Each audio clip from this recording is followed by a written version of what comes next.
వృశ్చిక రాశి వారికి జూలై మాసమున వృత్తి ఉద్యోగ వ్యాపారాదులలో సత్సంకల్పముతో ముందడుగు వేస్తారు.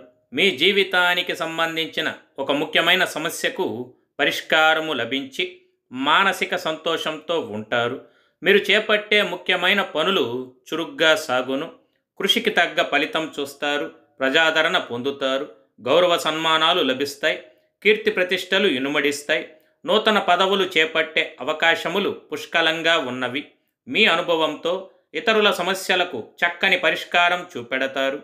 సాంప్రదాయవాదులుగా మీకు మంచి గుర్తింపు లభిస్తుంది. ఆలయ ట్రస్ట్ బోర్డుల్లో మీకు సభ్యత్వం వచ్చే అవకాశం ఉన్నది. రాజకీయంగా ఏదైనా ఒక నామినేటెడ్ పదవి మిమ్మల్ని వరిస్తుంది.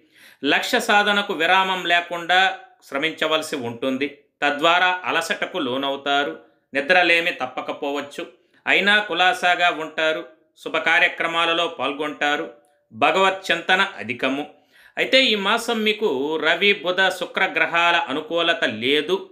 అలాగే కర్మభావమైన దశమంలో కుజకేతు సంయోగం కారణంగా ఆర్థికంగా ఇబ్బందులు ఉన్నప్పటికీ అవసరానికి ఏదోలా ధనమైతే చేతికందును. మీ ధన వ్యయములు తగ్గుటకు చక్కటి ప్రణాళిక వేసుకొనుట మంచిది. కొంతమందిలో ప్రయాణముల యందు కోర్టు కేసుల యందు ఇబ్బందులు చాలా చికాకుగా ఉంటుంది. నమ్మిన వారి వలన మోసపోయే అవకాశం, ధన నష్టం, సంతానం వల్ల నష్టము కలుగును.